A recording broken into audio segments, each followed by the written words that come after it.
देखिए, अगली टॉपिक हमारी है, इतना तो सब पढ़ लिया। मुख्य अक्ष के अभिलंबवत नीचे की ओर नापी गई दूरी ऋणात्मक चिन्ह के साथ ली जाती है, जैसा कि चित्र में दिखाया गया है। देखिए, अगर इस चित्र के माध्यम से, या यही चीज़ हमने यहाँ हिंदी में लिखा है, देखिए हमने हिंदी में लिखा है, अगर समझ में नहीं आता है या कोई दिक्कत होती है तो हमको आप बताइए, क्योंकि इसी पर हमारी प्रकाशिकी पूरी निर्भर करती है, इन्हीं पर। क्योंकि हमें ये कुछ बच्चों को नहीं मालूम पड़ता है कि हम प्लस कहाँ रखें और माइनस कहाँ रखें।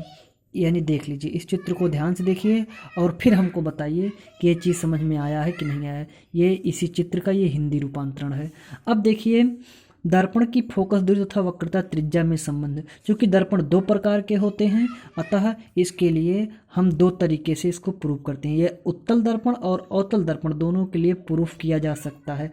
यानी यह अगर हम मानते हैं कि माना किसी दर्पण की फोकस दूरी स्मॉल एफ है और वक्रता त्रिज्या स्मॉल आर है, तो हम प्रूफ कर सकते हैं एफ बराबर r/2, अर्थात गोलीय दर्पण की फोकस दूरी उसकी वक्रता त्रिज्या की आधी होती है।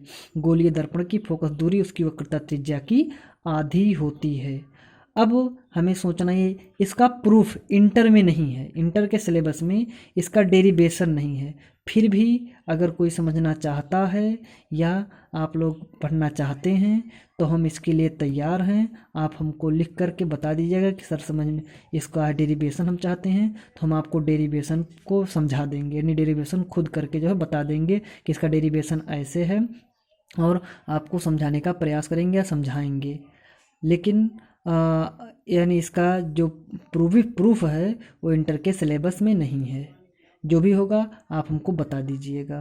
इसीलिए हम आज केवल यहाँ तक ही पढ़ा रहे हैं, क्योंकि हमें मान लीजिए इसका प्रूफ अभी आप पूछ लेंगे तो हम आगे पढ़ा देंगे तो बताने में समस्या होगी। इसीलिए आप लोग बताइएगा, फिर हम आगे बढ़ते हैं। इसीलिए इतना ही पढ़ा रहे हैं। धन्यवाद।